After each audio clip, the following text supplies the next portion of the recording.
Wow, wow, wow. Is that or is that not absolute Porsche pornography? And this is the first of 4 new heritage models that Porsche are going to roll out over the next few years. The first one is this, the Targa Heritage Edition, and it's absolutely gorgeous. I had zero intention of doing a video on this car because we'd already done the full review on the Targa, full road review. But when I saw this thing in person, when I was collecting something else at the press department, there was no way that I could not show you guys, because that would be a travesty for you lot, because it's so nice. The details that they've brought in back from the 356 and other little details throughout their history into a modern car are really just a joy to look at. So I thought it'd be something that you'd really enjoy to watch on screen. I'll also later predict a few of the other cars that I think will come in the Heritage lineup. But for now, let's dive in. Let's check out every single detail of this gorgeous Targa Heritage Edition.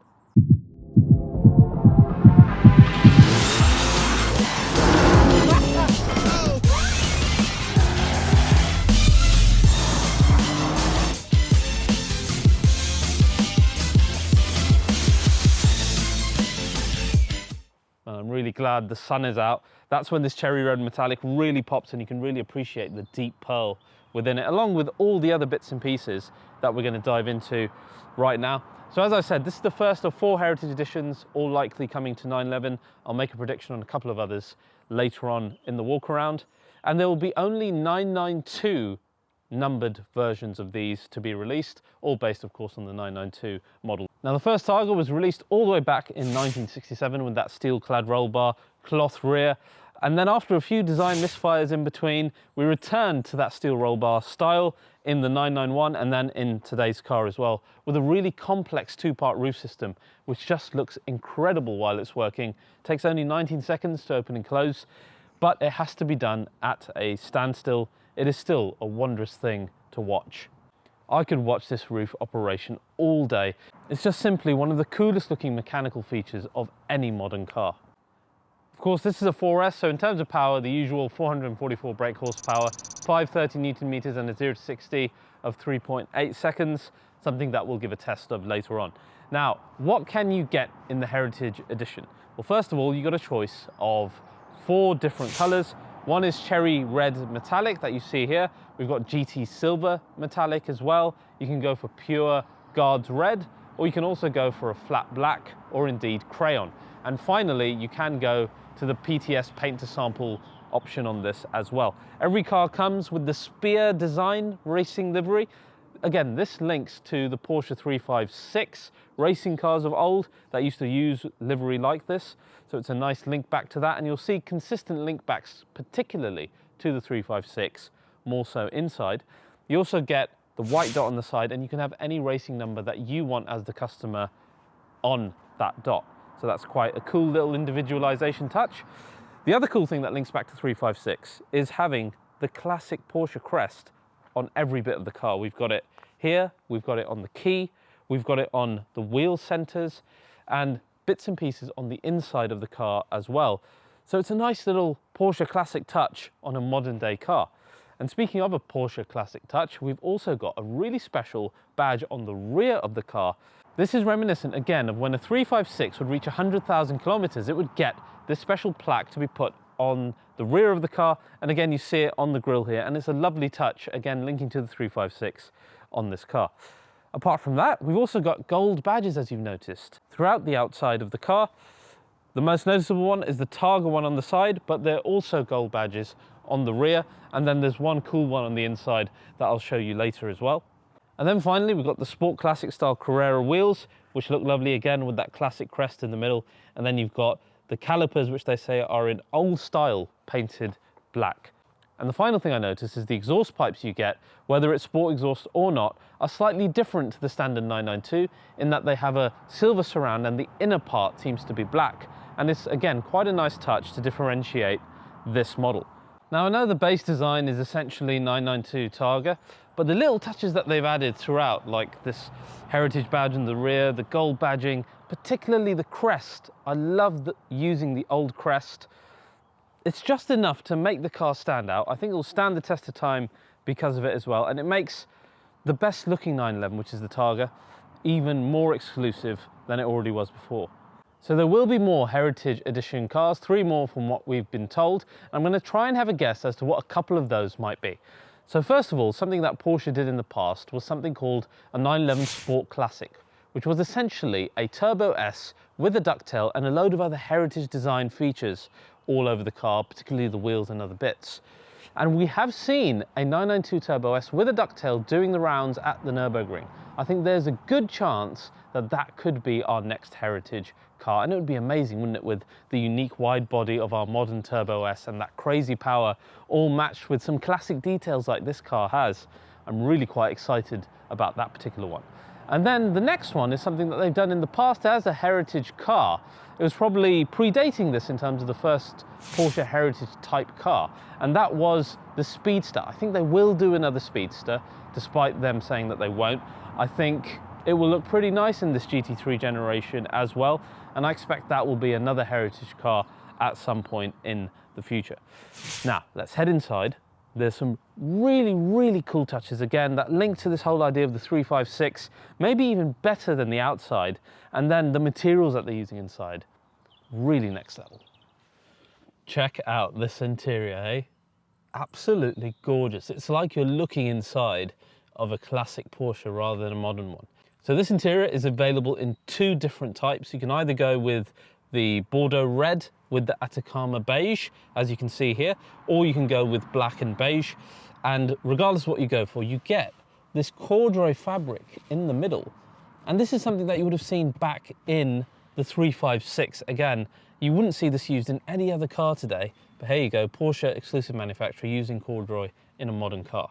It's really lovely. It reminds me of some old pants I probably had at some point in my childhood, but it just sets this car apart, doesn't it? Because where do you see a manufacturer go out of their way to bring in old materials for a special edition? You don't really see that. One detail I absolutely love is how you've got perforated Alcantara in your headlining, and it's not something I've seen before. Again, really setting this car apart from the standard 992. As you're walking in, you'll see the side sill which says Heritage Edition. Your crest, as we said before, is the classic Porsche Crest, which is lovely. And even the vehicle key, you can see it's finished in that Bordeaux red with the beige. And then if we pop the key out in here, it's that cherry red metallic as well. Wonderful, wonderful little touches here. Really individualizing the car for your liking. But the best thing they've done in here, bar none, is the green color that they've added to both the analog and the digital dial and the sports chrono watch, which comes again out of the Porsche 356. It sets itself apart immediately when you see it to the standard 992. I saw that and I didn't even have to read the press release to know that was part of this edition. And what's cool is Porsche Design are also creating 992 examples of a special Porsche design watch, because they've started a new series, and the watch looks again identical to this car.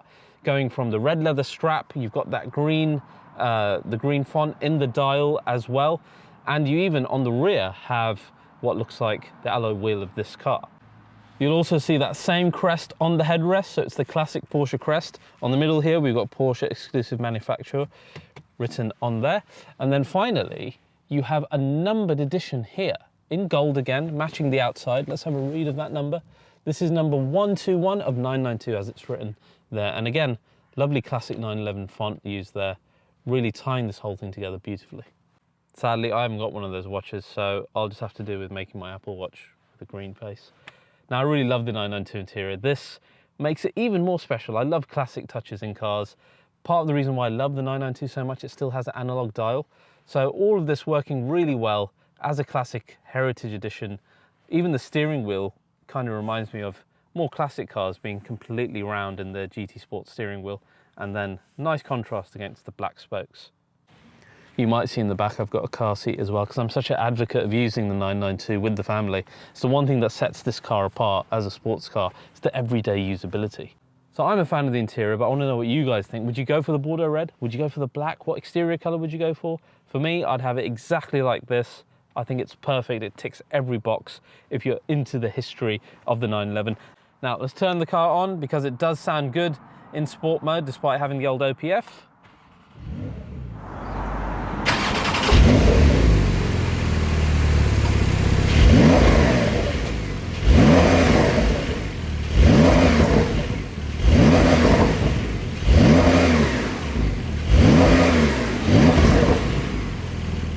Now, what would you guys say to a quick drive of this baby? So guys, this is what it's all about with Targa. Open skies on a sunny day. Preferably not COVID hair though, because yeah, that can be a bit of a pain. But that's not going to stop me from enjoying this. I really do love the 992 in every way.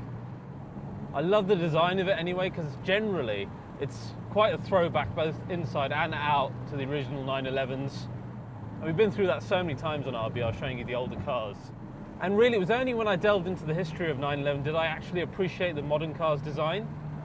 Otherwise, I was like many of you, I was thinking, well, it's not changed enough and it's not modern enough. Now I just think, when I look at 992, it's perfect. Even more so here with Targa. Targa's just gorgeous anyway. And when you add all of these classical touches in a car like this, then it really becomes a joy to live with and drive. It's quite strange, the Targa. It's a very good daily because the extra bit of weight and the way the suspension kinematics are set up makes it just a bit easier on the rougher road surfaces. But then the rear seats, they slant slightly forward still in the Targa, so a little bit worse for the family in the rear. But you know, I've still got the car seat in the back there and they seem to be okay with it, so it's not all that bad. Right, now, let's quickly try launch control, because they say 3.8, but as we find with Racebox, it's often not true.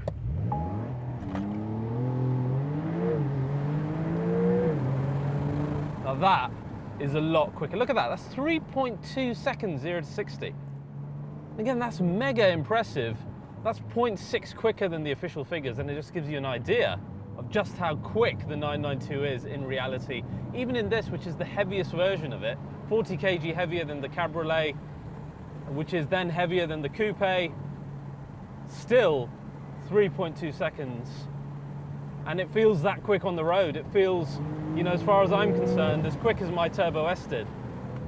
But then the car really comes alive when you begin to push it, as you do in 992. Truly eats through corners. I mean, it is still the pinnacle of sports cars. And whereas in the past, Targa might have been compromised, in 992 it feels every bit as good as the Coupe and Cabriolet. I do apologise if it is a bit loud in here. You do get quite a bit of buffering in the Targa, which you don't get in the Cabriolet, so it is something that you should bear in mind. But really, this is the type of car that you soak in a little bit. Yes, you can drive it as fast as another 992, but with all of these classical touches, you're almost inclined to drive it in a way like it is more of a classic 911. At least that's been my personal experience with this car. This car, of course, has sports exhaust, so plenty of pops and bangs. And they're quite easy to pull off as well, not that restricted.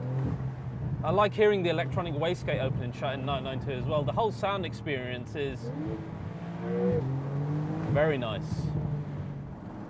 Steering is still some of the best in any sports car, despite this being 4S, despite this being a little bit heavier. Turn-in is wonderful.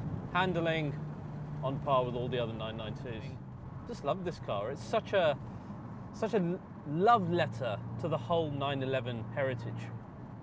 So guys, I hope you enjoyed this little look at the 911 Heritage Edition. I had to show you guys. It would have been a travesty if I didn't. So please do like, subscribe and share, and I'll see you guys next time.